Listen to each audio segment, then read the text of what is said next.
उपनिषदों में यह ज्ञान दिया गया कि जो साधारण मनुष्य भी है वह कर्म से, अपने उपासना से और ज्ञान से अपने अंदर जो अनंत ऊर्जा स्रोत ब्रह्म विद्यमान है उसका साक्षात्कार कर सकता है, उसे जान सकता है, वह ब्रह्म हो सकता है ब्रह्म को जानकर। कर्मों के अंतर्गत आप देखेंगे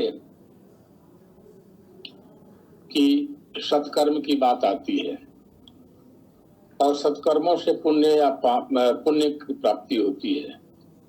वो उपनिषद का ही सिद्धांत है जिसे गीता ने बड़ा स्पष्ट किया कि चाहे पुण्य हो और चाहे पाप हो, उन दोनों के से जो भोग है उसको भोगने के बाद स्वर्ग या नरक में पुनः इस पृथ्वी लोक पर आना पड़ता है।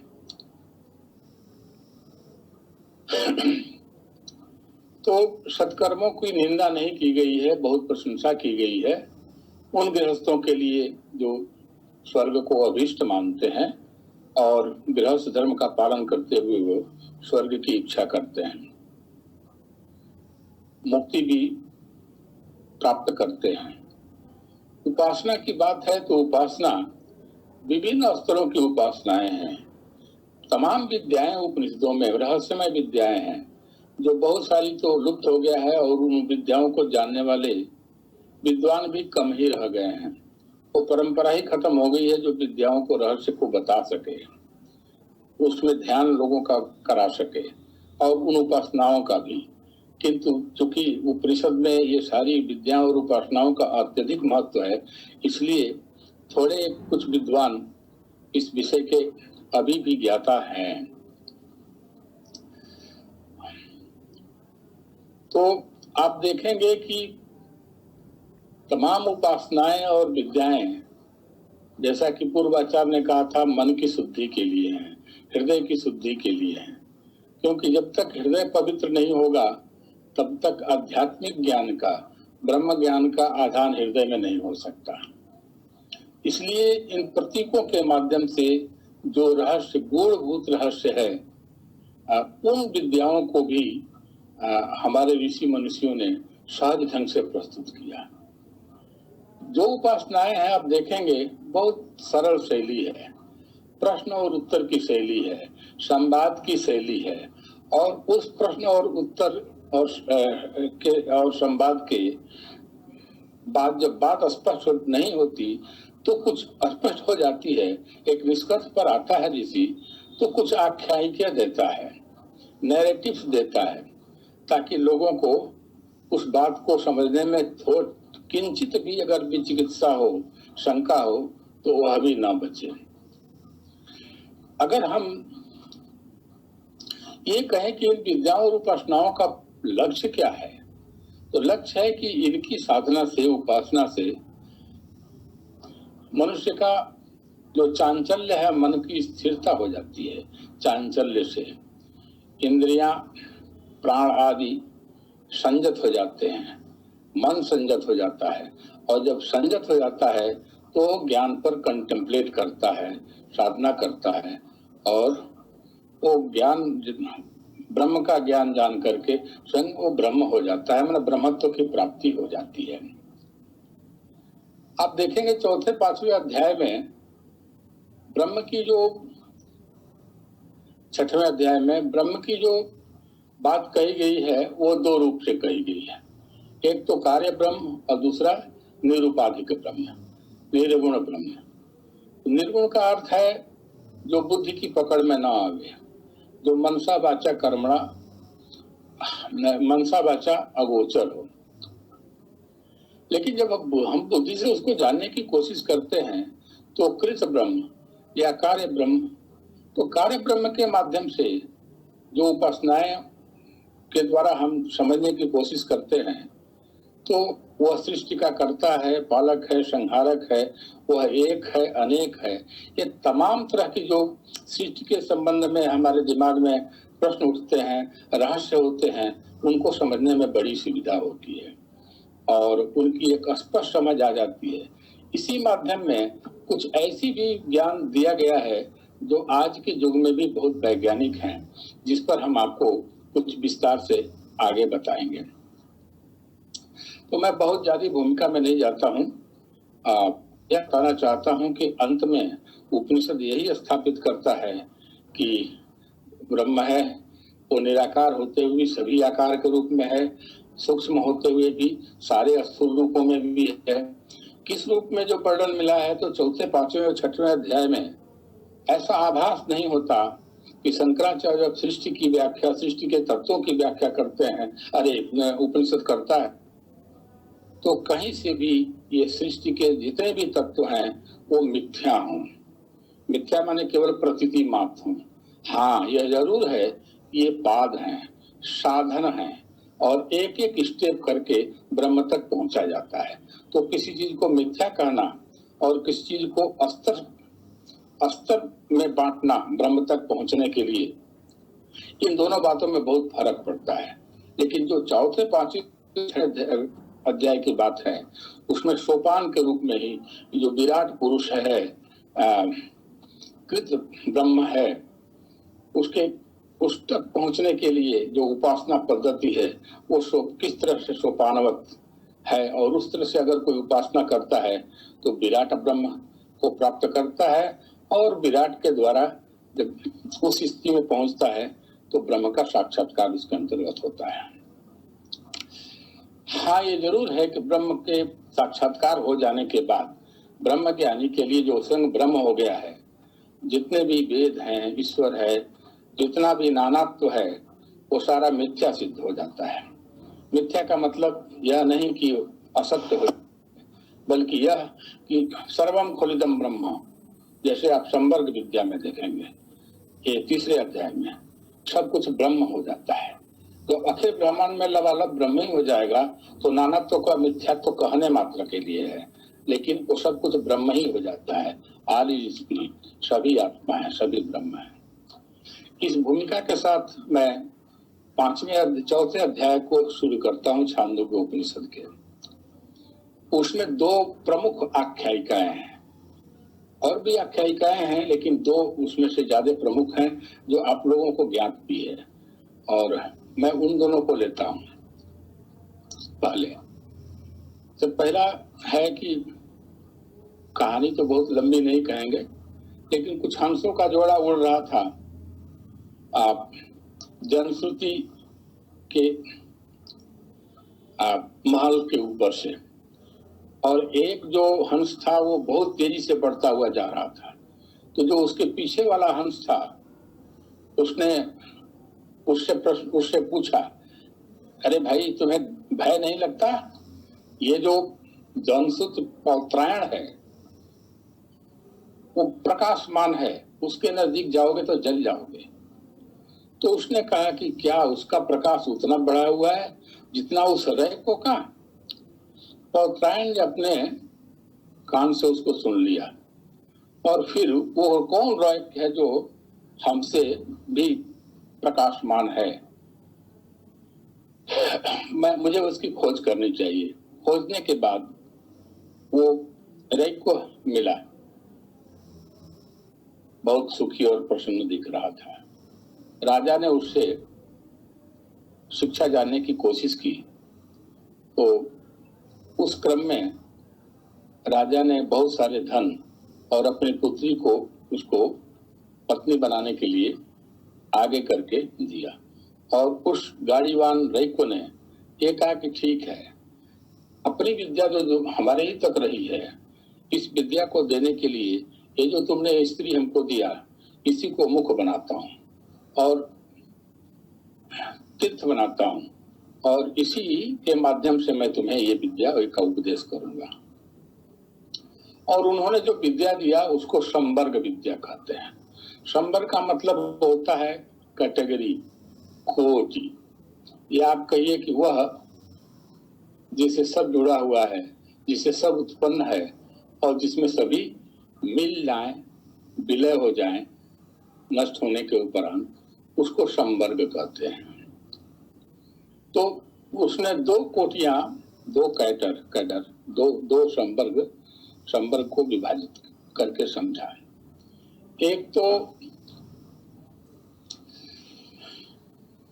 अब देखेंगे कि वायु संवर्ग, तो वायु संवर्ग में अग्नि, सूर्य, चंद्र, जल, ये सब वायु के संवर्ग में आते हैं। ये आप कहिए तो ये देवताओं का संवर्ग है।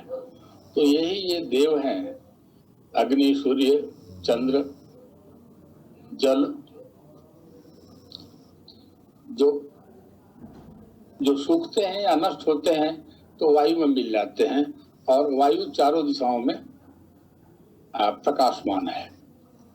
तो इस तरह से उन्होंने जो ये जो मटेरियल आयु है, हवा है, वायु, इसको एक संवर्ग के रूप में देखा।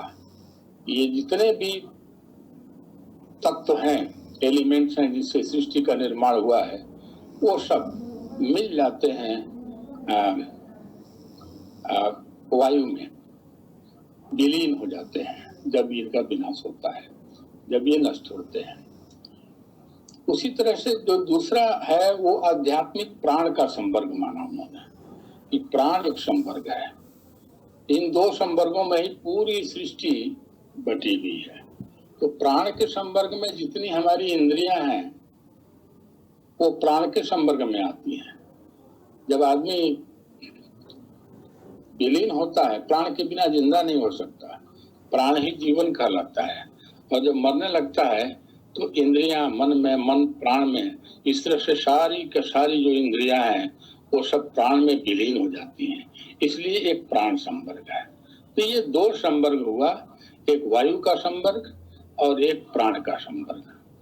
तो इसको जानने वाला जो है उस ऐसी सिद्धि प्राप्त करता है कि जैसे जो कुछ घटनाएं या जो कुछ प्रकाश आदि अग्नि, सूर्य, चंद्रमा और जल में होता है वह वायु में विलीन हो जाता है, और जो कुछ प्रक्रिया पराक्रम इंद्रियां करती हैं, मन करता है, वो प्राण में विलीन हो जाते हैं। उसी तरह जो भी सत्कर्म होते हैं, कोई भी सत्कर्म करता है, कोई भी पुण्य करता है, तो वो जो महात्मा संवर्ग को सिद्ध किए रहता है, संवर्ग विद्या को, उसके पास चला जाता है।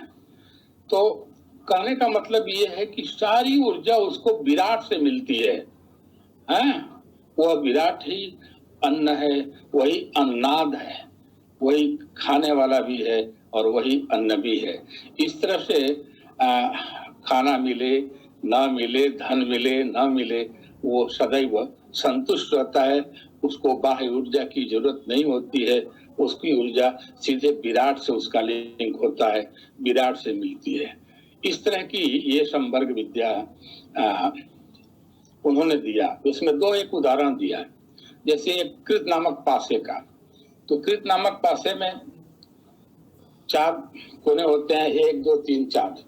जब वो 4 अंक आ जाता है पासे में, तो जो 1 2 3 है उसके अंतर्गत ही आ जाते हैं। जैसे कोई ताश खेलता है, तो जिसके पास 3 एक आ जाता है वो विजेता हो जाता है, सब पर भारी पड़ जाता है, सब उसके अधीन हो जाते हैं। उसी तरह जो कृत नामक पासे से जो जीतने वाला है, कृत नामक पासा जीतने वाला है, उसे जो जीत लेता है कृत नामक पासे में, उसके अधीन सब हो जाता है। उसी तरह जो संवर्ग विद्या का अभ्यासी है उसके अधीन सब हो जाता है। ये वायु का संवर्ग और प्राण के संवर्ग अलग अलग नहीं है, ये केवल विराट को इस पूरी प्रक्रिया में वही ऊर्जा है, उसको बांट के समझने के हिसाब से है। चाहे वो अग्नि है, सूर्य है, चंद्र है, वायु है, जल है, ये सब भी ऊर्जा है जो वायु में मिल जाते हैं, वायु का संवर्ग है। उसी तरह जो इंद्रिय है, मन है, प्राण है, ये भी ऊर्जा है, इनकी भी क्रियाएं हैं, अपना अपना क्रिया है। आंख रूप को देखती है, कान शब्द को सुनता है। ऐसा नहीं है कि आंख जो है शब्द को सुन ले या कान जो है वो रंग और रूप का प्रत्यक्ष करे। ये सारी अलग अलग शक्तियां हैं, लेकिन इन सब का जैसे लय प्राण में हो जाता है। तो कुल मिलाकर के ये कि विराट को उन्होंने इन दो संवर्गों में समझाने का प्रयास किया और ये कहा कि इन संवर्गों को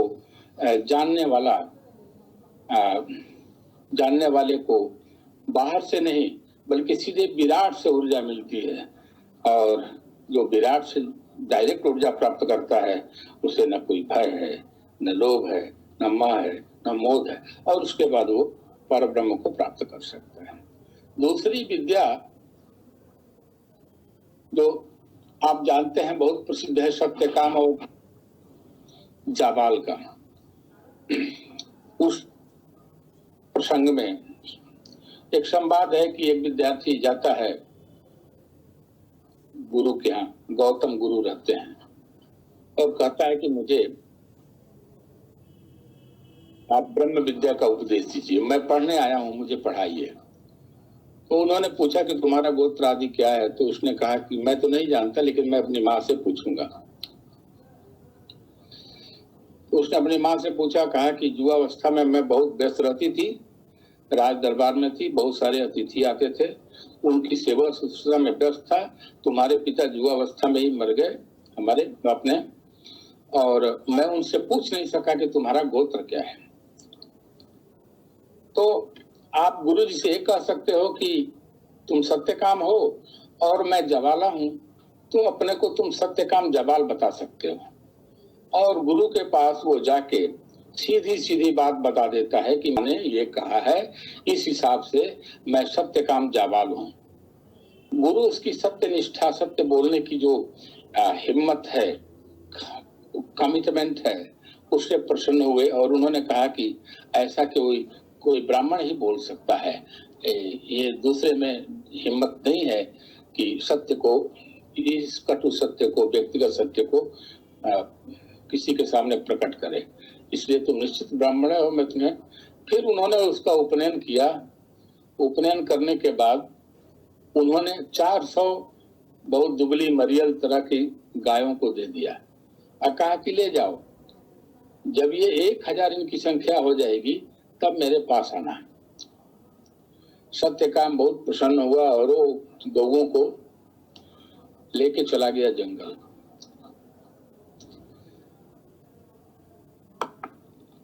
बड़ी निष्ठा से उन गौओं की सेवा किया और उनकी संख्या शीघ्र ही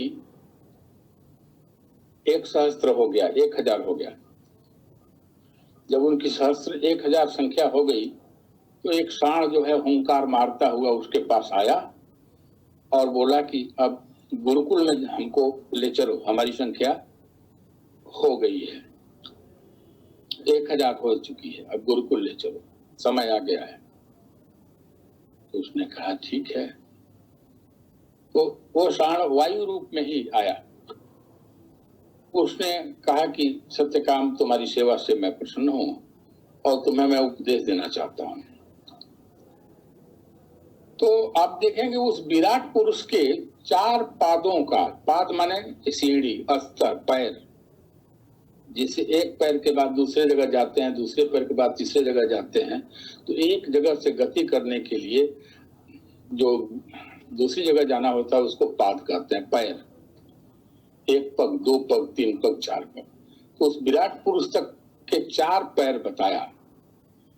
तो 4 पैर में एक पैर को तो उसने, सांड ने बताया कि जो चारों दिशाएं हैं, पूरब कला, पश्चिम काल, उत्तर काल और दक्षिण काल, ये जो चारों काल हैं ये प्रकाशमान नामक काल है, और ये ब्रह्म के प्रकाशमान काल को जो उपासना करता है वह स्वयं प्रकाशमान हो जाता है और दूसरों को भी प्रकाशित करता है। तो ये प्रकाश नामक जो पाद है उसको सांड ने सत्यकाम जाबाल को उपदिष्ट किया और कहा कि जो दूसरा पाद है अगर उसे जानना है तो तुम अग्नि के पास जाओ।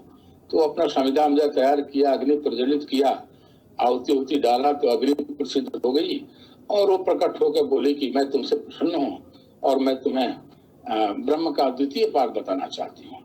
तो अग्नि के मुख से जो दूसरा पाद अनंत अनंतवान पाद, उसकी शिक्षा अग्नि ने उसे दिया है। अनंतवान पाद का मतलब पृथ्वी, अंतरिक्ष, द्युलोक और समुद्र। ये जो अंतहीन अंतवान पाद है, ये सब ब्रह्म के ही पाद हैं। इन चारों, इनको कला माने अंश, कला माने उनका विलास, अंश। तो ये पृथ्वी कला है, अंतरिक्ष कला है, द्युलोक कला है, समुद्र कला है। ये ब्रह्म के द्वितीय पाद की कलाएं हैं। तो ये इसको अनंतवान पाद कहते हैं। अनंतवान इसलिए कहते हैं कि इनकी सीमा तो होती है, लेकिन ये पार पाना इनका थोड़ा कठिन होता है। तो इस पाद को जो साधना से सिद्ध कर लेता है, तो वो जो प्रकाशमान, जो जो जो जो अनंतवान लोक है, उन सबको वो अपने अधीन कर लेता है, बस में कर लेता है, उसको जीत लेता है। फिर उसने कहा कि जो तीसरा पाद है, उसको तुम्हें हंस शिक्षा देगा।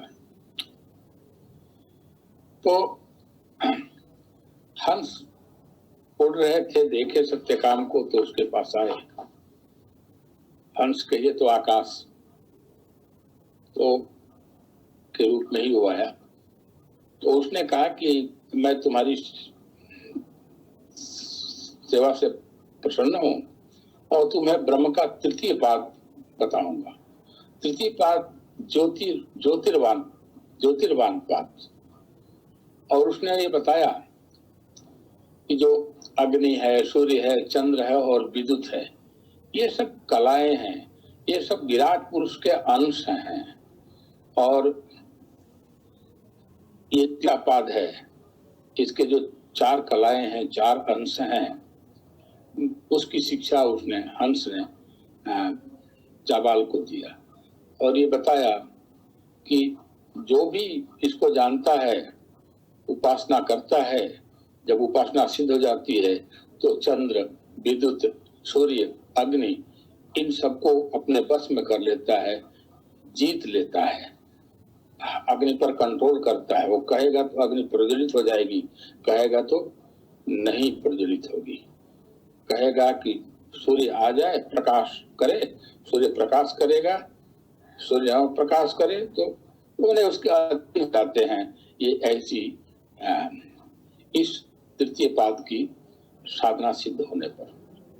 और फिर कहा जो चौथा पाद है, अंतिम पाद है, उसका ज्ञान अगर लेना है तो मगदू मतलब एक तरह से जल में रहने वाली चीज है, चाहे उसे आप पनडुब्बी कह लीजिए, चाहे इस तरह का है। और उसने आयतनवान पाद की शिक्षा जाबाल को दिया है। आयतनवान का मतलब होता है, आयतन का तो सीधा अर्थ होता है कि जो जगह घेरे, लेकिन उसका सही अर्थ ये होता है कि जिसमें सब चीजें स्थित हों, जिसमें सब चीजें जगह पाती हों, जिसमें सब चीजें अवकाश पाती हों, उसको आयतन कहते हैं। तो कहा कि प्राण, चक्षु, श्रोत्र, मन, ये चार कला युक्त है, चार अंशों वाला है ये ब्रह्म का चतुर्थ पाद। और इसकी जो उपासना करता है वो चक्षु, श्रोत्र, मन सहित प्राण पर कंट्रोल कर लेता है।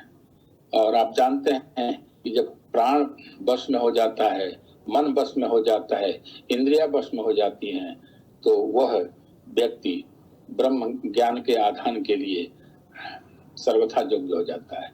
इस तरह से इस चारों प्रकाशमान पाद, अनंतवान पाद, ज्योतिर्मय पाद और आयतनवान पादों की व्याख्या गाय की सेवा करते हुए, पशुओं की सेवा करते हुए ही उसे इन सब का ज्ञान उन लोगों ने ही आकर के उपस्थित होकर के दे दिया। अग्नि, हंस, मधु, सांड, इन लोगों ने ही दे दिया। और फिर वो गायों को लेकर के गुरु आश्रम पहुंचा। जब गुरु ने देखा कि इसके चेहरे पर तो ब्रह्म ज्ञान की तरफ प्रकाश है, तो गुरु ने कहा कि सत्यकाम, तुम्हारे चेहरे पर जो तेज दिखाई दे रहा है, इससे लग रहा है कि तुम्हें किसी ने उपदिष्ट कर दिया है। तो कहा कि हाँ गुरुदेव, मुझे वायु, अग्नि, आकाश, ये जो प्रकृति के पक्षी आदि हैं, उन लोगों ने मुझे शिक्षा दे दी है। मैंने उनसे सीख लिया है ब्रह्म के चारों पादों को। तो कहा कि ठीक है, जैसे जैसे वो लोग बताए हैं मुझे बताओ। नहीं, उसने कहा कि जब तक गुरु मुख से नहीं सुनेंगे तब तक ये ज्ञान पुष्ट नहीं होगा कि क्या ऐसा ही है वो। तो गुरु जी ने कहा कि अच्छा ठीक है, मैं तुम्हें चारों पादों के बारे में बताता हूँ। और जब जब सत्यकाम ने चारों पादों के बारे में जो सांड ने कहा था, हंस ने कहा था, बताया था, अग्नि ने बताया था और मगधु ने बताया था, वो जब बताया तो गुरु जी ने कहा कि हाँ ऐसा ही है चारों पाद, तुम्हें तो ब्रह्म ज्ञान मिल गया है। और इस तरह से वो उन्होंने कहा कि सत्य न इससे अधिक है और न इससे कम है, तुमने सही तो ज्ञान प्राप्त किया है। और आगे चल करके वो ब्रह्म ज्ञान में उपदिष्ट उसको करते हैं। इस तरह से अब मैं 5वें अध्याय को आपके समक्ष बताता हूं।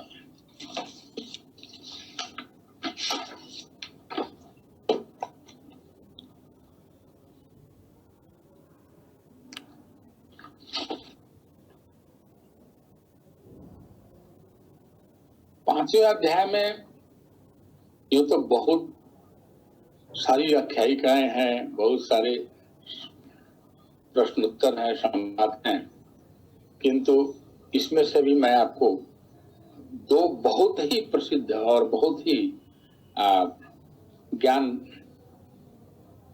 जो आगे चल करके दर्शन के विद्यार्थियों को बहुत काम देगा, और जो सामान्य श्रोता हैं, जो भारतीय संस्कृति से प्यार करते हैं, उनके लिए भी बहुत उपयोगी है। पहली आख्यायिका आप देखेंगे कि के अनुसार ये जितनी इंद्रियां हैं हमारे शरीर के अंदर, जैसे वाणी है,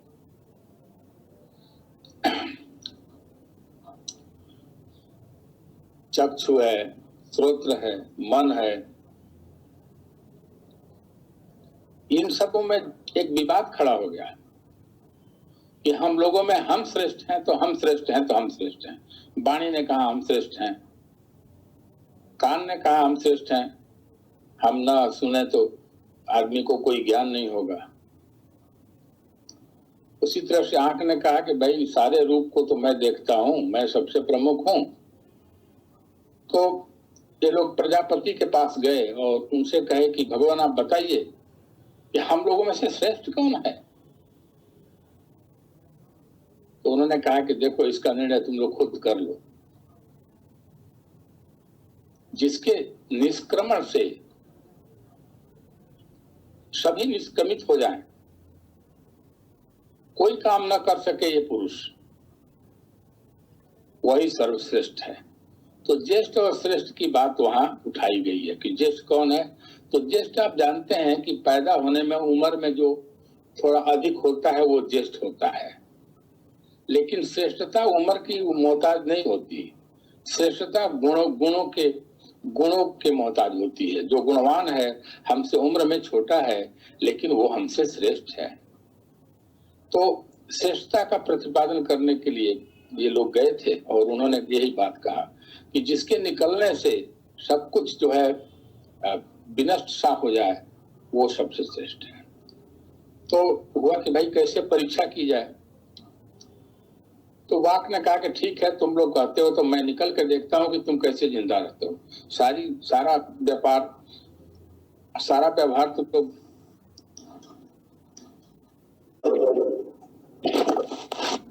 लेकिन मैं फिर जुट गया हूँ। तो वाणी जो है निकल जाती है और 1 साल तक वो देखती है कि भाई मेरे जाने से क्या फर्क पड़ा, और ये पाती है कि मैं तो निकल गई, मैं इतना शक्तिशाली हूं, मेरे बिना कोई काम नहीं कर पाता था, लेकिन मैं देख रहा हूं कि ये सारा काम कर रहा है, मूक होकर के सब काम करता जा रहा है। तो इस स्थिति में बाड़ी जो है थक हार के पराभव महसूस करके वो लौट आती है। और उसके बाद फिर वाणी के बाद चक्षु भी निकल जाता है और 1 साल तक वो भी देखता है कि मेरे बिना कैसे ये पुरुष काम करता है। और 1 साल देखने के बाद ये पाता है कि अंधा होकर के भी यह पुरुष तो सारा काम कर रहा है, कोई काम ऐसा नहीं है जिसकी वजह से इसका ये पुरुष का बाधित हो। सारा का सारा काम इसने हमारे अनुपस्थित में भी कर लिया है। इस तरह से मैं थोड़ा डाटा ठीक कर लेता हूं।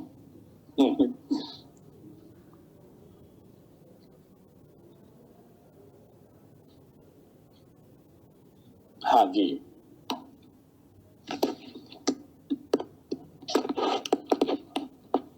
सॉरी फॉर डिस्टर्बिंग है।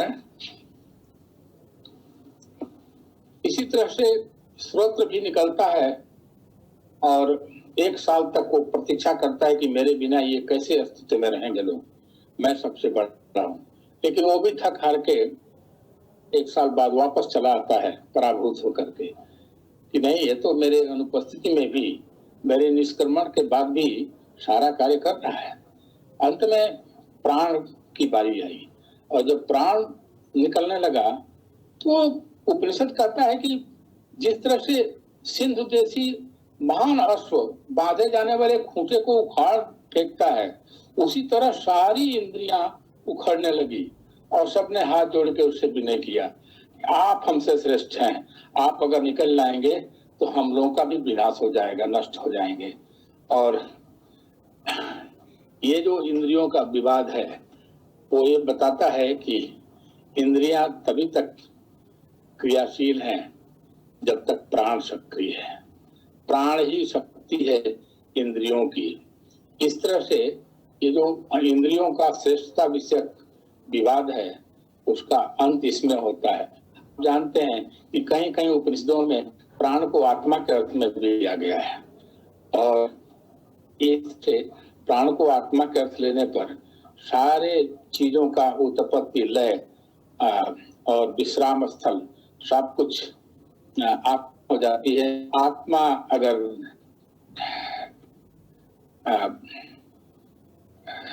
आत्मा ही जगह है, या कहने की आत्मा अगर न रहे प्रकाश नहीं है। इसलिए वो शंकराचार्य ने भी कहा यदेव निराकर्ता तदेव तस्य स्वरूपम भवति थी। अगर मैं कहूं कि मैं नहीं हूं, मेरी नहीं है, तो भी नहीं कहने के रूप में आत्मा की सत्ता सिद्ध होती है। इस तरह से ये इंद्रियों की श्रेष्ठता विषयक आख्यायिका संवाद को मैंने आपको समझाया। एक इस अध्याय में, 5वें अध्याय में दूसरा बहुत प्रमुख है, वो है राजा प्रवाहन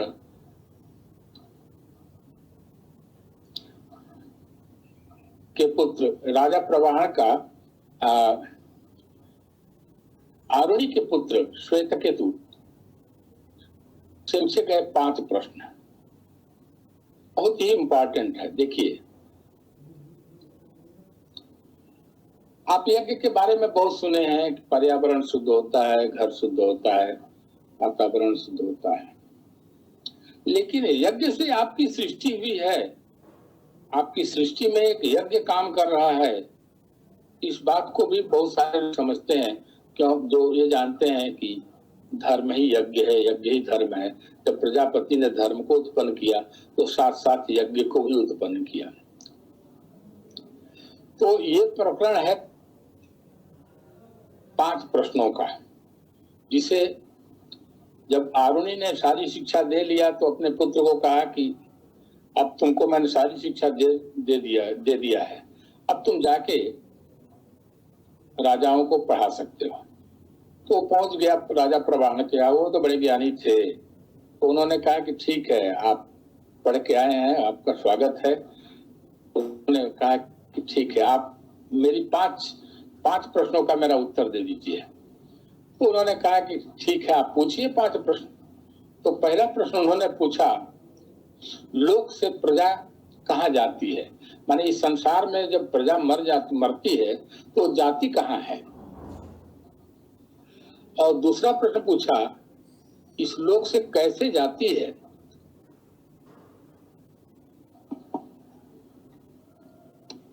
तीसरा प्रश्न था, देवयान और पितृयान, देवयान और पितृयान मार्गों का जो अलग स्थान है, बिलगांव का स्थान है, उसे बताइए कि कहां से दोनों के मार्ग अलग होते हैं। तो देवयान जो पुण्यात्मा होते हैं, जो ज्ञानी होते हैं, वो देवयान में पहुंचते हैं, और पितृयान, धूम्रयान भी इसको कहते हैं। जो लोग पितृकर्म करते हैं, मतलब जो लोग इष्ट, पूर्त और दत्त। इष्ट का मतलब होता है कि जो वैदिक कर्म करते हैं, और पूर्त का मतलब होता है जो कुआं तड़ाग आदि खोदते हैं, और दत्त का मतलब होता है कि जो दान पुण्य करते हैं। तो वो लोग भी पुण्य कर्म करते हैं। तो उन लोगों का मार्ग जो है वो धूमयान, वो देवयान है। और जो गृहस्थ हैं, जो ये सब नहीं, मैं थोड़ा सा सुधार करता हूं,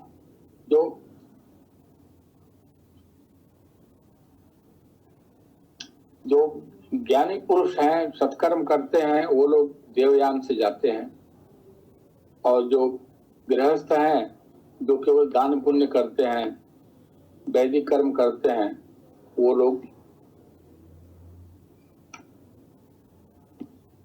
पितृलोक को प्राप्त करते हैं।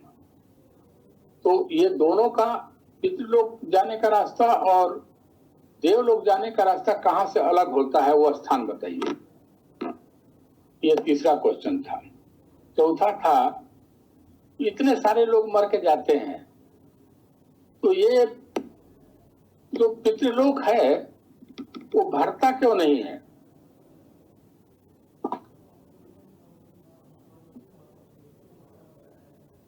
और पांचवा प्रश्न पूछा कि कितनी आहुतियां हैं, और कितनी आहुति में जो पुरुष है वो जन्म लेता है, पुरुष या व्यक्ति जो है पुरुष वाक्य हो जाता है। थोड़ा मैं इसको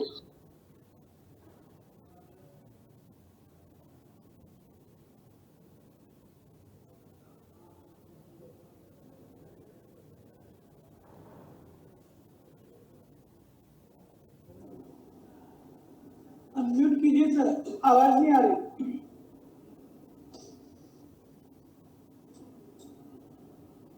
इन 5 प्रश्नों में से किसी एक का भी उत्तर आरुणि का पुत्र श्वेतकेतु नहीं जानता था, और बहुत ही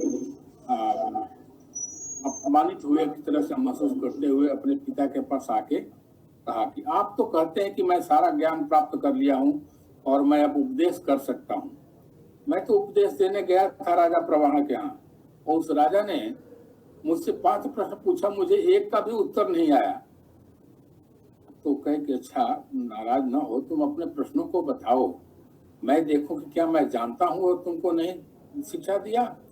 तो उन 5 प्रश्नों को पूछा कि लोक से प्रजा कहाँ जाती है, इस लोक में कैसे आती है पुनः लौट के, देवयान पितृयान दोनों के मार्ग कहाँ से अलग होते हैं, विलग होते हैं, और इतने लोग मर के जाते हैं तो भी पितृलोक भरता क्यों नहीं है। भर जाना चाहिए ना, यहाँ से आबादी कम हो रही है तो वहां तो भर जाना चाहिए। तो और कितनी आहुति में ये पुरुष शरीर वाला बन जाता है। तो कहे कि बेटा मैं भी इसका उत्तर नहीं जानता हूँ, तो चलो मैं उस राजा के पास चलता हूँ और हम निवेदन करेंगे कि वो हम लोगों को यह विद्या बताएं, इन 500 प्रश्नों का उत्तर बताएं। वो लोग जाते हैं काफी गिफ्ट भेंट लेकर के और कहते हैं कि महाराजन आप मुझे इन 5 प्रश्नों को जो हमारे बच्चे से पूछे थे उसका हमें उपदेश कीजिए, मैं स्वयं नहीं जानता, मैं जानने का उत्सुक हूँ। तो उन्होंने कहा कि देखो ये विद्या जो है ना, आज के पहले केवल क्षत्रियों में रही है, ये विद्या ब्राह्मणों में नहीं रही है। इस विद्या को देने के लिए पहले आपको हमारा शिष्य बनना पड़ेगा। तो उन्होंने कहा कि आप वाणी से ही उपशम हो जाइए, मेरे प्रति शिष्यत्व स्वीकार कर लीजिए, फिर मैं ये विद्या दे सकता हूँ।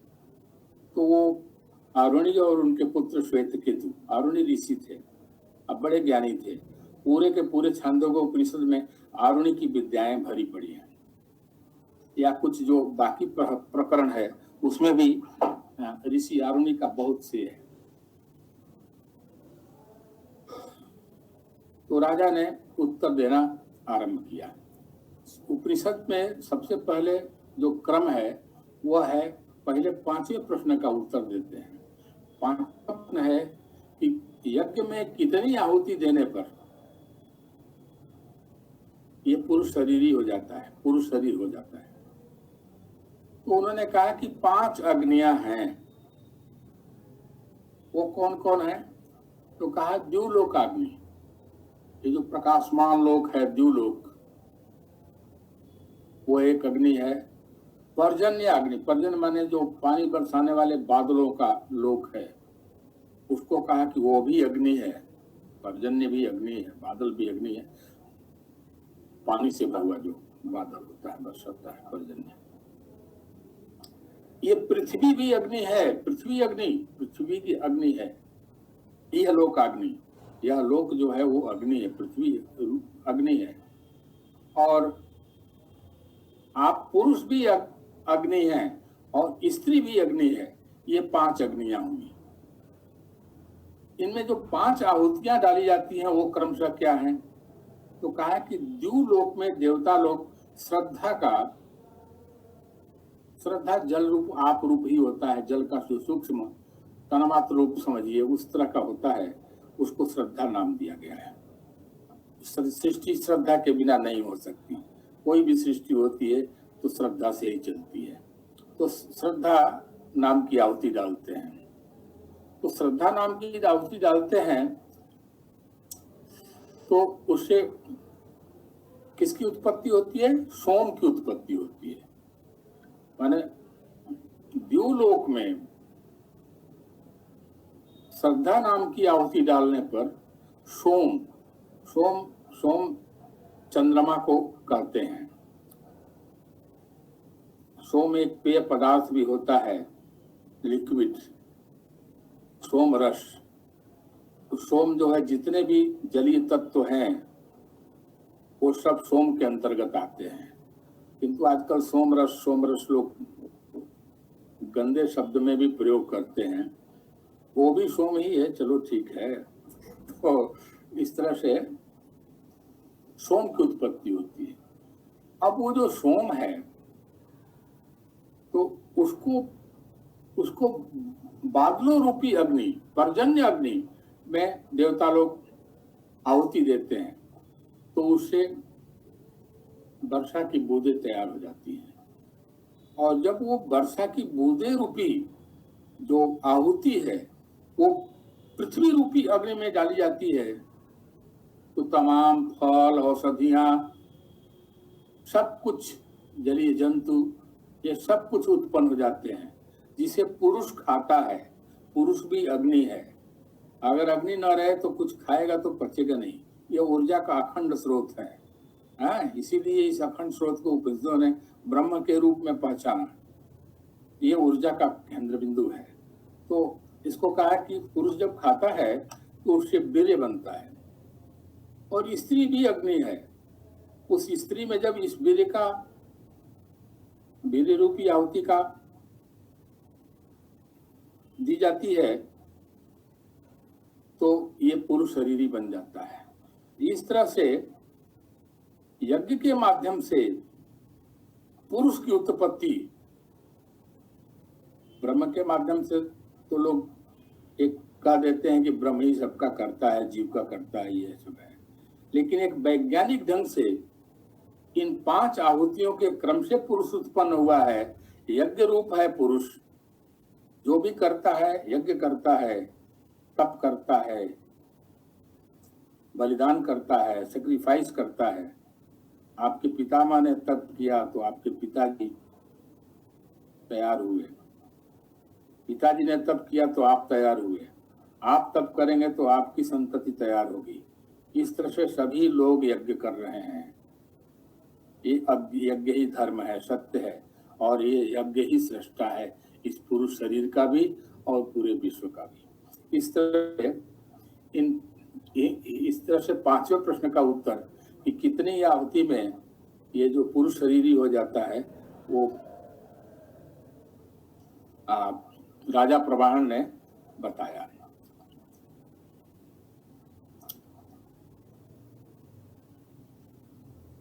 तो मर करके जब आदमी जाता है तो फिर उसी क्रम में जाता है। पहले द्युलोक में जाएगा, फिर उससे बादल होगा, फिर पृथ्वी लोक में आएगा, फिर पुरुष रूपी अग्नि में वीर बनेगा, फिर वो होशावान स्त्री रूपी अग्नि में जाएगा। इस तरह से एक चक्र चलता रहता है। यज्ञात्मक जगत है, सर्वम यज्ञात्मकम जगत। तो यज्ञात्मक जगत है, ये राजा प्रवाहन ने बताया। अब दूसरे क्रम में उन्होंने प्रथम प्रश्न का उत्तर दिया। प्रथम प्रश्न क्या था? लोक से प्रजा कहाँ जाती है?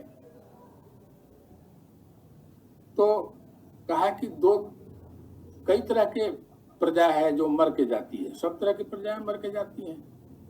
तो पहला ये कि जो लोग श्रद्धा और तप वन में जाके करते हैं, एकांत में जाके करते हैं, वो लोग जो मरते हैं तो अर्ची के अभिमानी देव,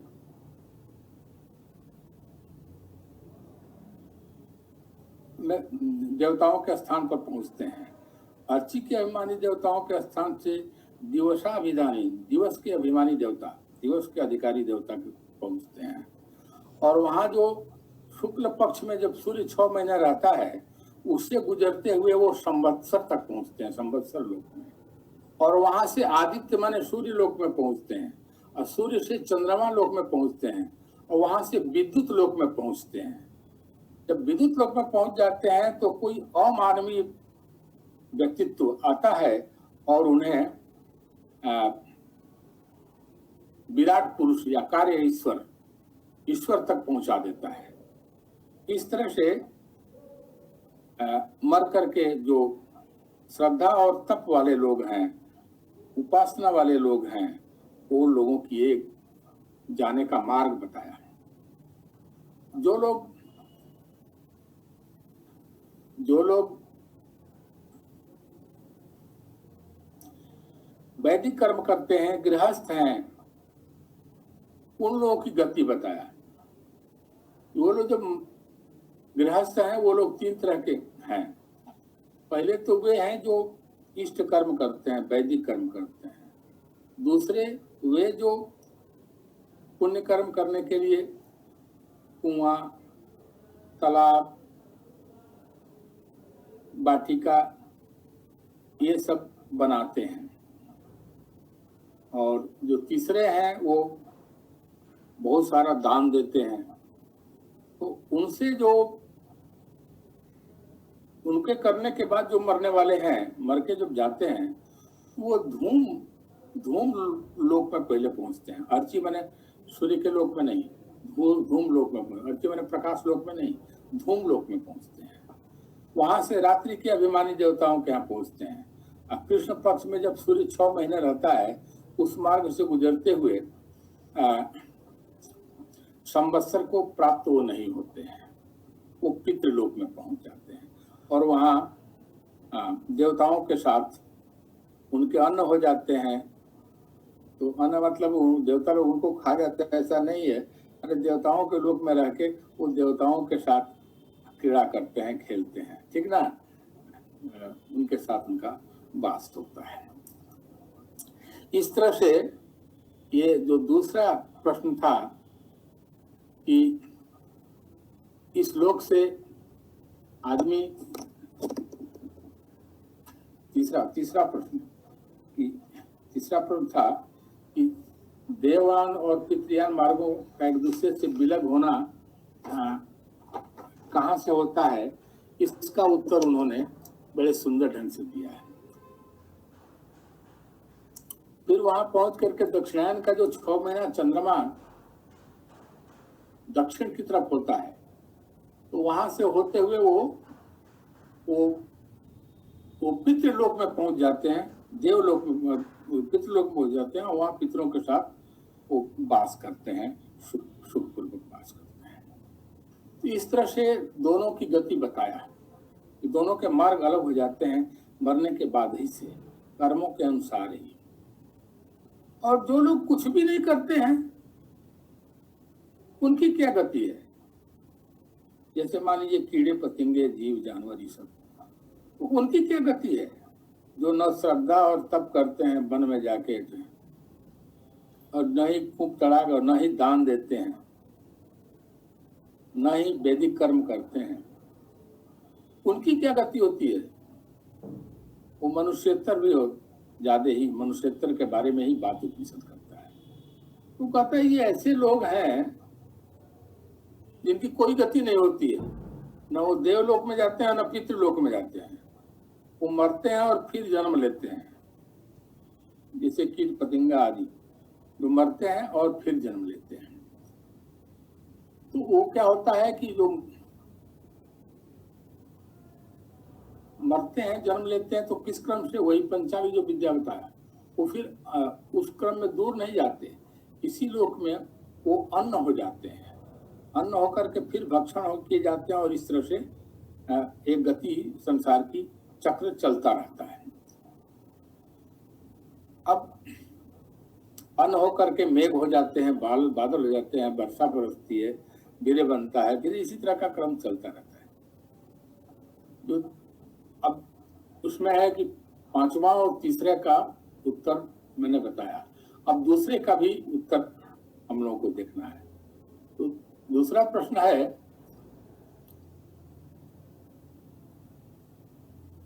कि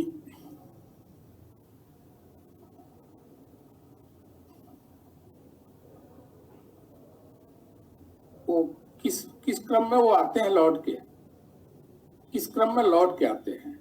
तो कहता है कि जो चंद्रमा स्थानीय देवता हैं उनके साथ वो रहते हैं, जब कर्म का क्षय हो जाता है, जितना संग्रह किए रहते हैं उनके साथ रहने का, तो चंद्र आदि लोकों में वो अपना भोगते हैं, और भोगने के बाद उसी क्रम से जिस मार्ग से वो गए थे उसी मार्ग से लौटते हैं। तो ये कहा कि बने जिस मार्ग से वो गए थे, अगर देव मार्ग से, देवलोक देवयान मार्ग से गए थे तो देव मार्ग यान का जो मार्ग है उसी से लौटते हैं। पितृयान मार्ग जो है उस मार्ग से गए थे तो उसी मार्ग से वो लौट के आएंगे। तो इस तरह से जो लोग जो ये दोनों नहीं करते हैं, दोनों जगह नहीं जाते हैं, वो बार बार मरते हैं, बार बार जन्म लेते हैं। तो मृत्यु जो है, और जन्म लेना मृत्यु लेना, ये दुखदायी है। इसलिए व्यक्ति को जन्म और मृत्यु के दुख से, भय से मुक्ति तभी मिल सकती है जब ब्रह्म का साक्षात्कार हो, आत्मा का ज्ञान हो। यह इसमें विद्या छिपी हुई है।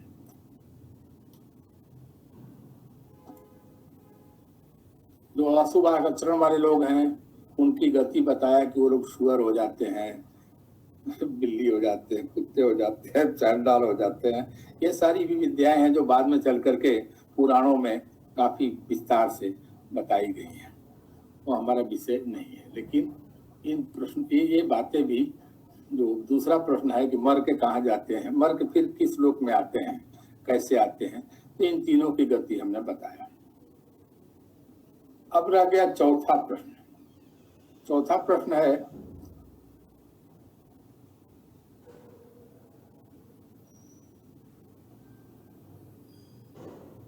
चौथा प्रश्न था पितृलोक क्यों नहीं भरता है, तीन था। तो उन्हों का कहना है कि जो जिस मार्ग से जाता है उसी मार्ग से लौट के भी उसी तरह से उसी क्रम में आता रहता है। तो ये आने और जाने का क्रम इस तरह लगा रहता है कि शून्य ही रहता है, कोई भरता नहीं है, न इधर भरता है न उधर भरता है, न पृथ्वी भरती है न उधर भरती है, ठीक ना। तो इस तरह से ये संसार का क्रम चलता रहता है। इस तरह से जो पंचाग्नि का ज्ञाता है वो पुण्य लोकों का भागी होता है। पुण्य लोक का मतलब होता है देवलोक का भागी होता है, और उस देवलोक में जाने के बाद अगर पुण्य शेष है तो जन्म लेता है, अन्यथा वहां से ब्रह्मलोक में पहुंच जाता है। तो इस तरह का ये पंचाग्नि विद्या हमने पांचों प्रश्नों का उत्तर बताया। ये दो आख्यायिकाएं पंचम अध्याय के अंतर्गत थी।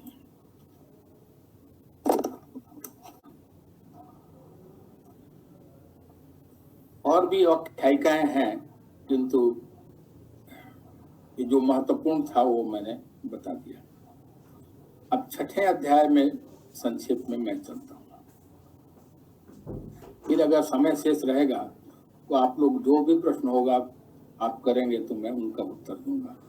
मेरे ही लेक्चर से नहीं, अन्य लेक्चर से भी जुड़े हुए कोई सवाल होंगे उपनिषद के संबंध में, वेदांत के संबंध में, तो मैं उसका उत्तर दूंगा। तो छठवें अध्याय में जो सबसे प्रमुख और बहुत ही वैज्ञानिक, जैसे आपको पांचवें अध्याय में पंचाग्नि विद्या बताई, कैसे पुरुष रूप जन्म लेता है, उसी तरह से संसार को समझने के लिए एक अति वैज्ञानिक संवाद है, और उस पर आख्यायिकाएं भी बहुत प्रसिद्ध हैं। तो उन पर मैं थोड़ा सा प्रकाश डालता हूँ। तबीयत बहुत ठीक नहीं है, अवस्था भी है, इसलिए बहुत ज्यादा बोल नहीं सकता, थक जाता हूँ। तो प्रश्न उठा कि सत्य के बारे में, वो तो वेद से ही उठा है, आप जानते हैं। असत से सत हुआ, असत के साथ सत बढ़ा हुआ था, सत के तो आरंभ प्रश्न का तदेक्षत बहुत श्याम प्रजायेति। उस विराट ने इच्छा किया कि मैं एक हूं, बहुत श्याम, अपने को भिन्न रूपों में, बहुत सारे रूपों में प्रजायति, बहुत सारी प्रजाओं वाला हो जाऊंगा, बहुत सारे रूपों वाला हो जाऊंगा। तो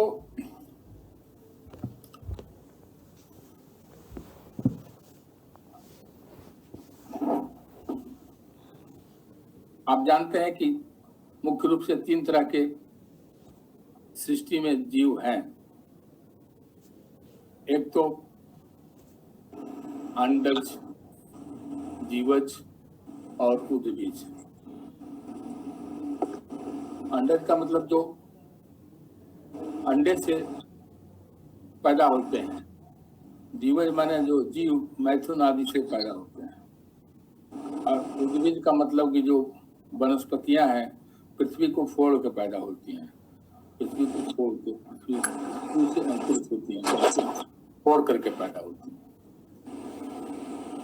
तो अन्य तरह के जीव का क्लासिफिकेशन है, वो भी अंडज और उद्भिज के अंतर्गत माना जाता है। स्वेदज आदि ये उद्भिज अंडज के अंतर्गत ही ये भी माने गए हैं। तो जब सत ने ईक्षण किया, ईक्षण का मतलब कि संकल्प किया, तो वो सत से तेज उत्पन्न हुआ। तेज माने ऊर्जा, एनर्जी, और उस तेज से जल उत्पन्न हुआ, इसलिए जल भी तेज रूप है, ऊर्जा रूप है।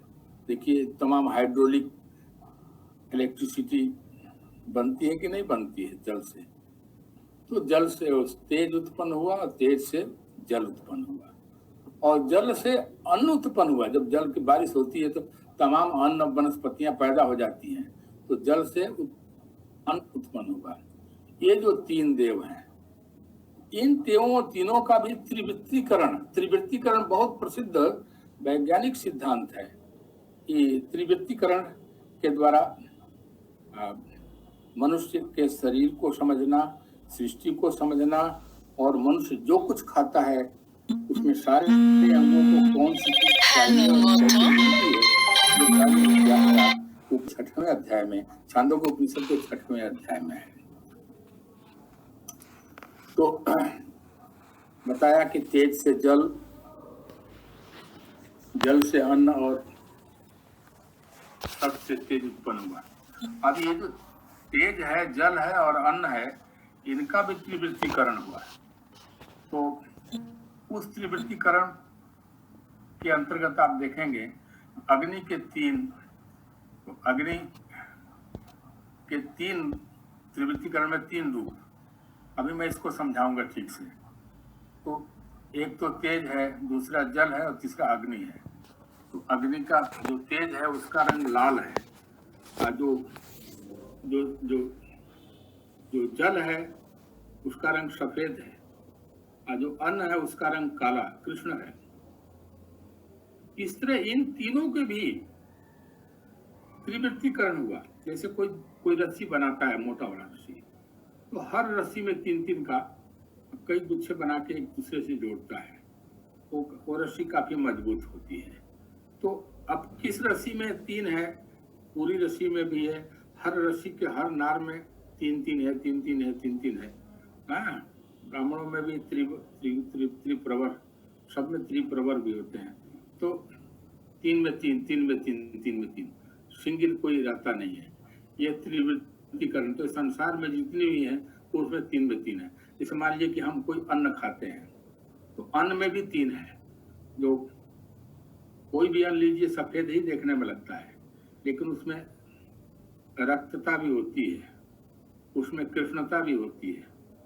और जब हम उसको खाते हैं तो उसका 3 विभाजन फिर होता है।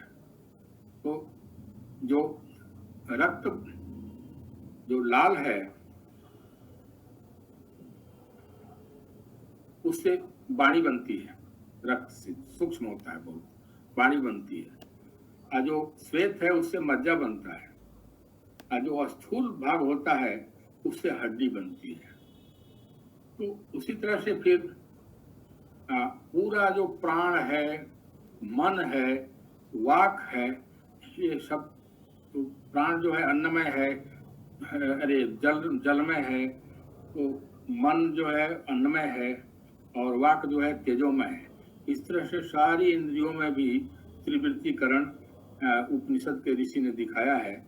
और ये 3 मिलकर के, आप जानते हैं सांख्य में प्रसिद्ध सिद्धांत है सत्व रजस तमस, हर एक में हर एक है। केवल डोमिनेंस के हिसाब से कहते हैं कि ये सत्व है, ये रजस है, तमस है, लेकिन जो सत्व है वो अकेले नहीं रह सकता, उसके साथ रज और तम भी अभिभूत रूप से रहते हैं। तम भी अकेले नहीं रह सकता, उसमें भी सत्व और रजस रहते ही है। उसी तरह जो त्रिवृत्त है, तेज,